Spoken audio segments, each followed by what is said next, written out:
Namaskar. A warm welcome to World News and Indian Perspective on All India Radio. This is Renuka, and with me is Vaibhav Jyotsna Srivastav, bringing glimpses of the major developments of the day from across the globe.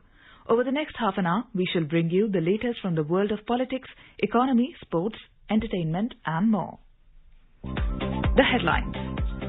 External Affairs Minister of India Dr. S. Jaishankar says collective endeavour of BRICS is to ensure that global decision-making reflects contemporary realities. India registers significant decline in active caseload and number of fresh cases. Recovery rate improves to 92.09%. China reports the world's first case of a human infected with H1N1 avian influenza. WHO approves emergency use listing of China's Sinovac COVID vaccine. Defence Minister of India Rajnath Singh speaks to Australian counterpart Peter Dutton over telephone. And in tennis, world number one Ashley Barty cruises into next round of French Open. Naomi Osaka and Petra Kvitova pull out of tournament.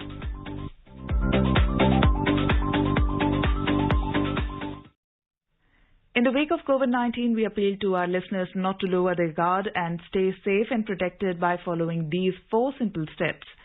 Wear a face mask, maintain 2 gaz ki duri for social distancing, focus on hand and face hygiene, and get vaccinated. For providing COVID-related information and guidance to the people, national helpline numbers 011-2397-8046 and 1075 are operational. And now the news in detail. External Affairs Minister of India Dr. S. Jaishankar on Tuesday said that BRICS has evolved its own unique model of engagement that is based on consensus over the years. In his opening remarks at the meeting of BRICS foreign ministers, Dr. Jaishankar said the collective endeavour of BRICS is to ensure that global decision-making reflects contemporary realities. The minister said BRICS has come a long way from the first time the foreign ministers met in New York in 2006. He said the principles that guide the grouping have remained consistent over the years. But the principles that guide our grouping remain consistent over the years.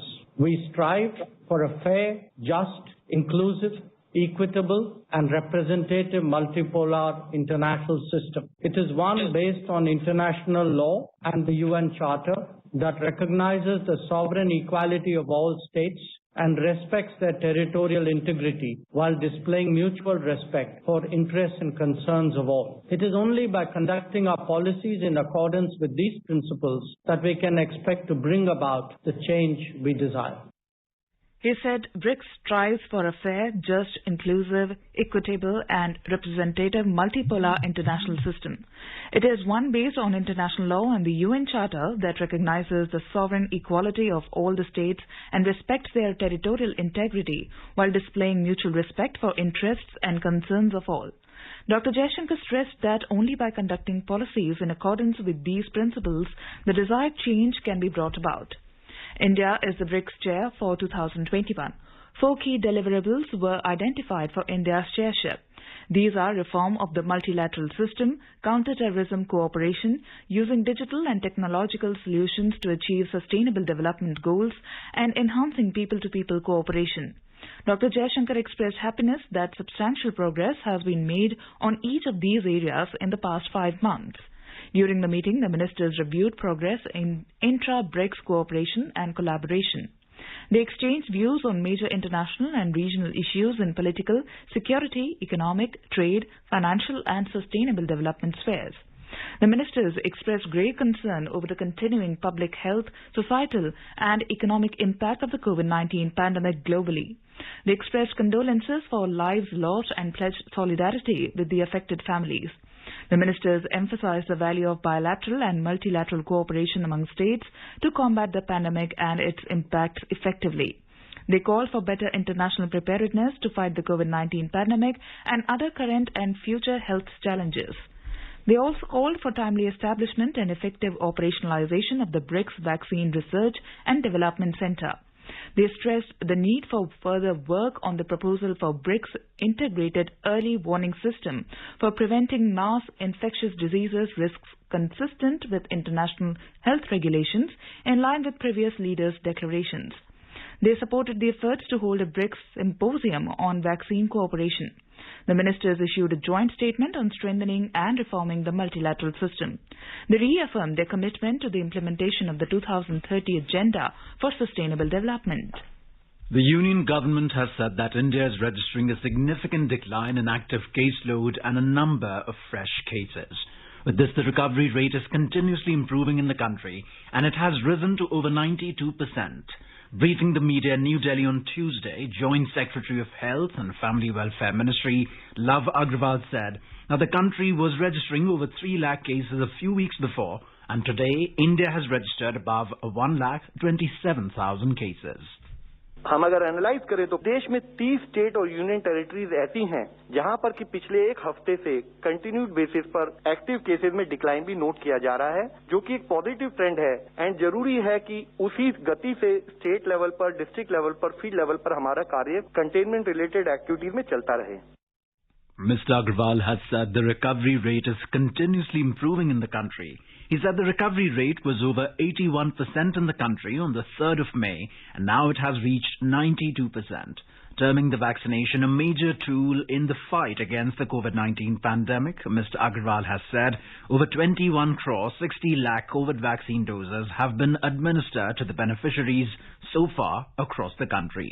Mr. Agrawal also said, despite the decrease in the fresh cases and positivity rate, people must rigorously follow the COVID-19 appropriate behavior. जरूरी है कि हम Covid appropriate behaviour पर अपना continued focus बनाए रखें. Continued basis पर हम लोगों से जब मिलें तो ग्रीट विदाउट फिजिकल कांटेक्ट, 2 गज की दूरी बनाए रखें, मास्क का सही तरीके से उपयोग करें, अपनी नोज को और माउथ को कवर करें. जैसे कि एक आदत होती है उसके तहत कि हम अपनी आंखों को, नोज को या माउथ को टच ना करें. रेस्पिरेटरी हाइजीन प्रॉपरली फॉलो की जाए. Regular washing of hands with soap. हम क्राउडेड प्लेसेस में जाने से अपने आप को बचाएं. अननेसेसरी ट्रेवल को अवॉइड करें और साथ ही किसी भी तरह के पैनिक से और मिस इन्फॉर्मेशन से बचने के लिए क्रेडिबल सोर्सेज से रिक्वायर्ड इन्फॉर्मेशन के तहत बिना पैनिक हुए हम कोविड मैनेजमेंट पर काम करें. Meanwhile, the union government has decided to cancel the CBSE Class 12th board exams. It has been decided that Class 12th board exams would not be held this year. It was also decided that CBSE will take steps to compile the results of Class 12 students as per a well-defined objective criteria in a time-bound manner. The decision has been taken at a high-level meeting chaired by Prime Minister Narendra Modi on Tuesday. Defence Minister Rajnath Singh on Tuesday spoke to his Australian counterpart, Peter Dutton, over telephone. The two leaders discussed about the measures taken by both the countries to fight against the COVID-19 pandemic. Mr. Singh has said that both India and Australia share a warm and people-to-people contact underpinned by a strategic partnership. He also thanked the Australian Armed Forces for their wholehearted support in India's fight against COVID-19. Mr. Singh asserted that India remains fully committed to the implementation of comprehensive strategic partnership with Australia. He said both the sides look forward to convening the ministerial 2+2 dialogue at the earliest opportunity. China has reported the world's first case of a human infected with H1N1 avian influenza in its eastern province of Jiangsu. China's National Health Commission, NHC, confirmed this in a statement on Tuesday. The case, detected in a male aged 41 and living in Zhenjiang, a city in the eastern part of the province, was an occasional poultry-to-human transmission, the NHC statement said. It said that the risk of spreading on a large scale was very low, adding that there hasn't been any case of human infection of H1N1 reported in the world before. And now let's take a look at the coronavirus updates from around the world. The World Health Organization, WHO, on Tuesday approved China's Sinovac for emergency use listing EUL. Making the announcement, WHO Director General said that the Sinovac vaccine has been found to be safe, effective and quality assured following 2 doses of the inactivated vaccine. This makes Sinovac the 8th vaccine to receive the EUL from the WHO. Dr. Tedros added that the easy storage requirement of the vaccine makes it very suitable for low-resource settings. Meanwhile, the WHO on Monday announced that COVID-19 variants are henceforth to be known by letters of the Greek alphabet to avoid stigmatizing nations where they were first detected.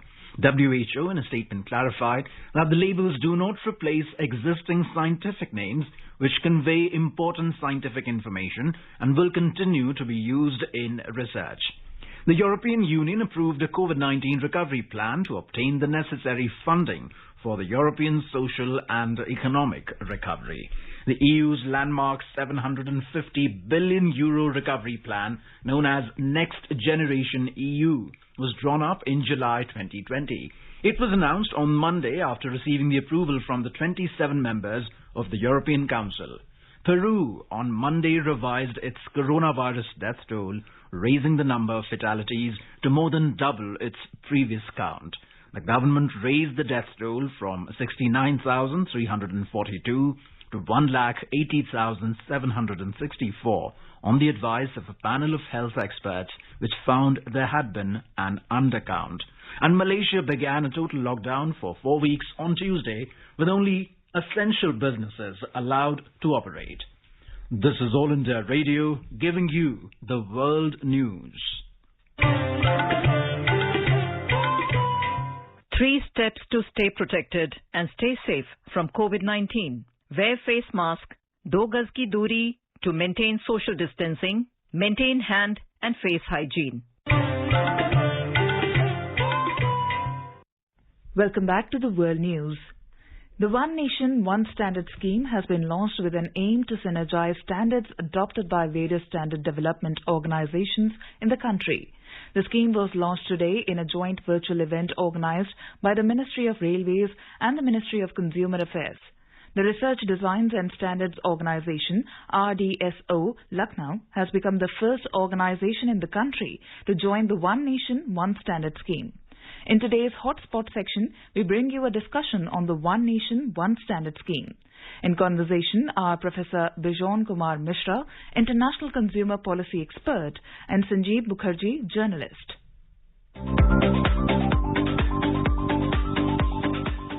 BIS gave a recognition to RDSO Railways as one of the standard setting authority, which is one of the first attempts in the public sector to do so. So to discuss the issues surrounding them and also the other issues related to standards and consumer rights, first let me start with a very basic question, that what exactly has been done today by BIS joining hands with RDSO? We as consumer organizations, and also I being the chair of the PhD Chamber of Commerce on Consumer Affairs and Public Health, we have been wanting that BIS should be engaged by giving recognition to other bodies like RDSO to also be able to set standards which are as per global best standards and as per WTO, the TBT issues. This was long awaited, and I'm so happy that RDSO is now got recognized, which is managed by the Railway Board. It's a very old institution based out of Lucknow, setting up very good standards within the country. And One Standard, One Nation initiative is being taken up by Piyush Goyalji on the instructions of our Honorable Prime Minister, that the consumers must get one common standard across the country. Different organizations bring in different standards, and some are substandard, some are not as per the global standards. So this will bring in an harmonization, and it will bring in an uniformity, and it will bring in awareness on quality. The zero defect, zero effect slogan by Modi ji on Z.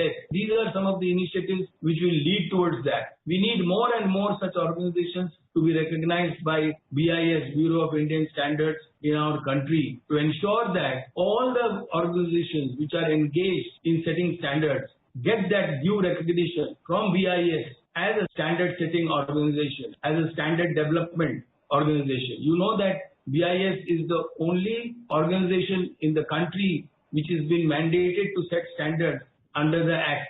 And this Act came into existence in 1986, and BIS came into existence in 1947. So it's an old institution which should have been doing this kind of work much, much earlier. But I am very happy that it's never too late, and the government has gone ahead to do this with DSTO, Design and Standard Setting Organization of the Railways. I'm very happy that this organization has got recognized.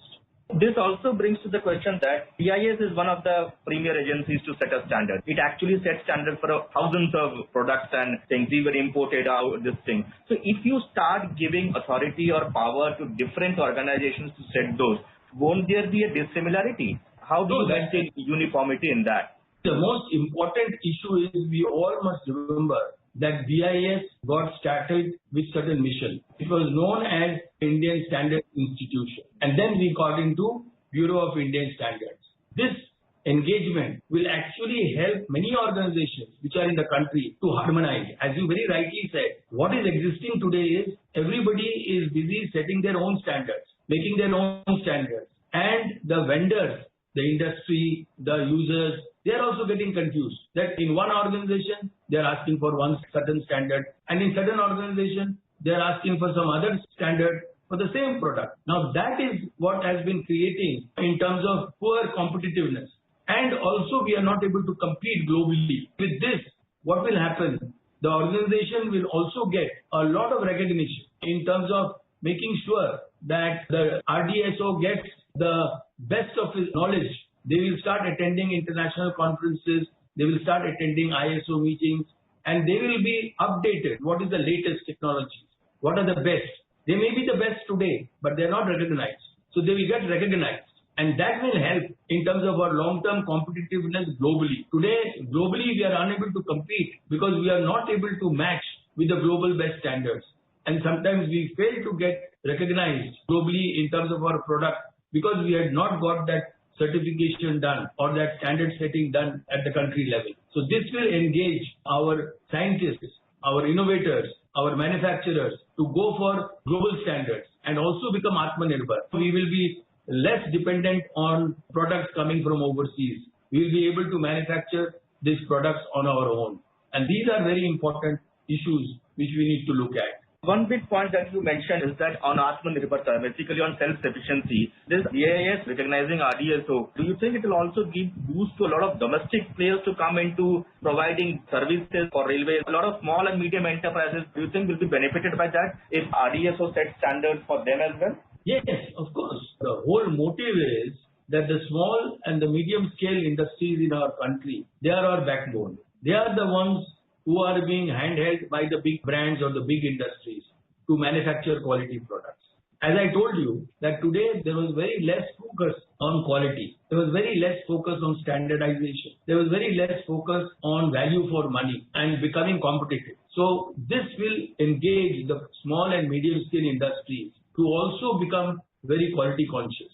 And we also have to remember that when you bring in these kind of standards, when quality comes in, it actually brings down cost and it becomes competitive. So the consumer, at the end of the day, the end consumers, whoever are using these products, like what the railways are designing, what the railways are manufacturing. Today we are importing a lot of products in the railways from abroad. Now that will get reduced. And the small scale industry and the medium scale industry in India will get upgraded to manufacture those components which are required to make coaches of international standards, which today we are importing, which can be manufactured in India itself by bringing these standards. And as I told you in the beginning, WTO, TBT always looks at issues where we have to share our requirement globally and allow people to come and compete in our country also. Otherwise, it will be deemed to be a technical barrier to trade. So with this, what will happen is we will be genuinely protecting our small and medium scale to compete with the railways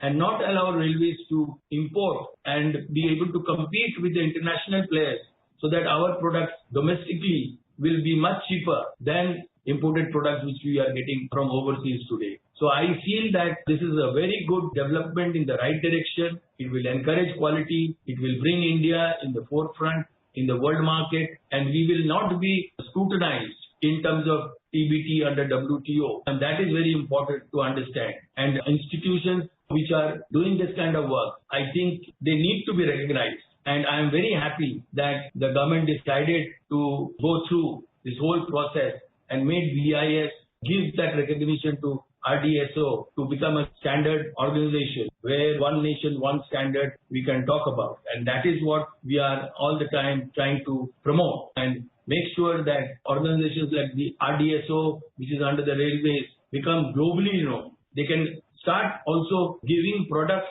to other countries who are having need for such products for their own countries' railways and other allied activities. It's a very good move, and I think BIS has been getting into this business, which was long awaited, and BIS was also overburdened. And I think with this kind of an outsourcing work to be done in terms of engaging with various organizations in this direction, this will bring in a lot of transparency. It will bring in a lot of standard developing organizations existing in our country. So I think one nation, one standard is a great mission. One thing which always comes is that, obviously, as you said, BIS has its own limitations. It can't setting standards for every organization. That is why it is now looking at giving recognition to other organizations and cooperating with them. So do you think in the coming future, BIS should be now tying up with such more organizations across various other fields, not only railways, maybe for shipping or anything?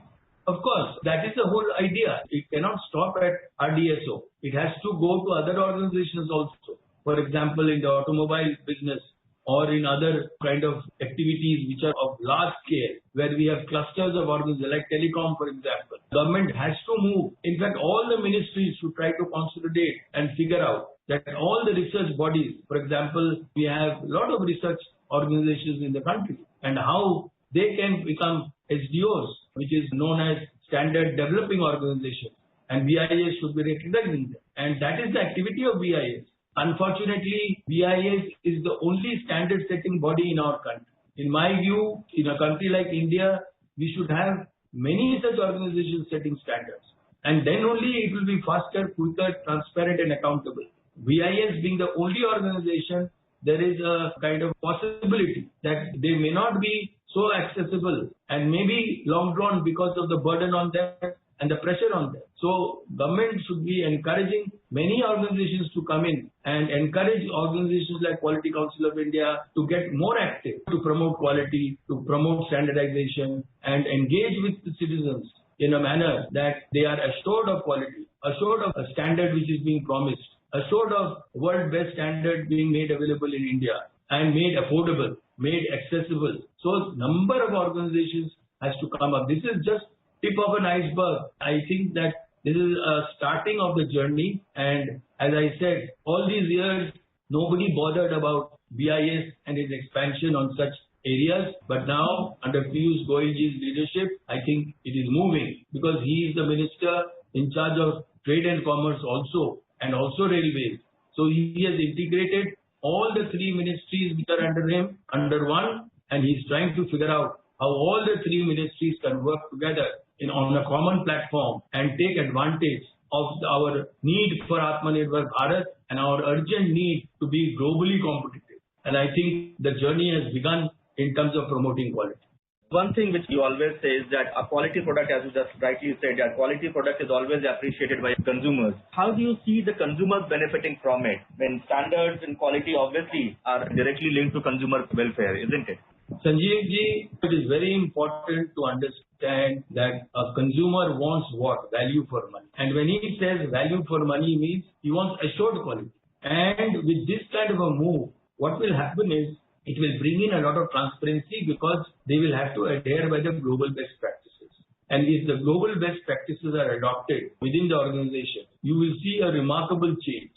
And you will see that how India will lead the world in terms of supplying products which are of high quality. Today we are highly dependent on other countries to give us quality products, like many products are coming in, especially in the telecom, electronic sector from overseas. You know that countries like China has been flooding the market. So we have to now bring in these kind of initiatives where we have to engage in standards and ensure that there is no compromise on quality and standard. And that is why India is now moving forward to compete and not allow countries which have been dumping their products in our country in an illegal manner and not in a manner which is ethical. So I think this initiative will actually, as I always said, quality is customer satisfaction. The customer is happy, you have met the quality, and that is what is prime. And today we should be able to align ourselves with the global world in terms of quality. We are exporting huge amount of pharmaceutical products to Europe, to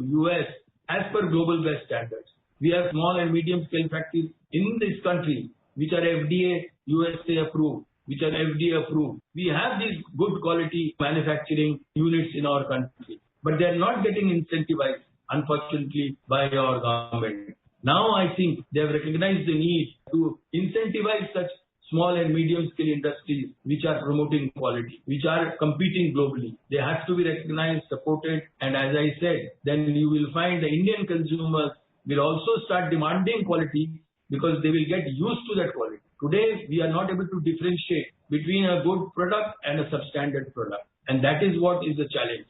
The poor consumer is so innocent that he is getting robbed by being sold substandard product. Now we will make sure that they are all BIS marked. Most of the standards should be made mandatory. So once it is made mandatory, then all manufacturers have to follow that standard. And that is what will going to happen in this country, with starting from organizations like RDSO and being declared as an SDO for the first time in the country. One nation, one standard. That is our slogan, and that is what has brought this and made us to happen. So I think, Sanjeev ji, today is a big day to celebrate.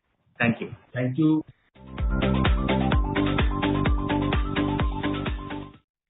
The Sensex today ended flat, taking a breather near the 52,000 mark. The domestic stocks remained almost unchanged, even as the global cues were positive. Moving on to sports and French Open tennis, world number 12 Petra Kvitova announced her withdrawal from the Roland Garros tournament on Tuesday. The Czech tennis player took to Twitter to state that she hurt her ankle on Sunday, forcing the exit. The announcement comes a day after world number 2 Naomi Osaka of Japan withdrew from the French Open over her stand to not to speak to the media due to her mental health. Meanwhile, Ashley Barty has cruised into the next round of French Open. She defeated Bernarda Pera 6-4, 3-6, 6-2. Rafael Nadal took off on a winning start on his bid for the 21st Grand Slam title. Nadal defeated 6-3, 6-2, 7-6 Australia's Alexei Popyrin in round 1 of the French Open 2021. Now let us take a look at the major developments around the world as reported in the foreign press. Washington Post reports that French President Macron says wiretapping not acceptable between allies after report adds details about an old NSA program. New York Times reports that Israel has lifted most of its COVID restrictions, allowing vaccinated and unvaccinated citizens equal access to restaurants and entertainment. The Guardian writes that teaching unions criticize plan to extend school day in England. The Sydney Morning Herald carried the headline that Australia's Reserve Bank has held official interest rates steady at 0.1% in the face of soaring house prices across the country. And the Himalayan Times reported that as many as 800,000 doses of the China-manufactured anti-COVID-19 vaccine Verocell arrived in the country. A quick look at the headlines once again. External Affairs Minister of India Dr. S. Jaishankar says collective endeavour of BRICS is to ensure that global decision-making reflects contemporary realities. India registers significant decline in active caseload and number of fresh cases. Recovery rate improves to 92.09%. China reports the world's first case of a human infected with H10N3 avian influenza. WHO revises nomenclature for COVID-19 variants to be known by letters of the Greek alphabet. Defence Minister of India Rajnath Singh speaks to Australian counterpart Peter Dutton over telephone. And in tennis, world number 1 Ashley Barty cruises into next round of French Open. Naomi Osaka and Petra Kvitova pull out of the tournament. India is celebrating the 151st birth anniversary of Mahatma Gandhi. Before we end, let us listen to his favorite bhajan, Vaishnavajam, by artists from Croatia.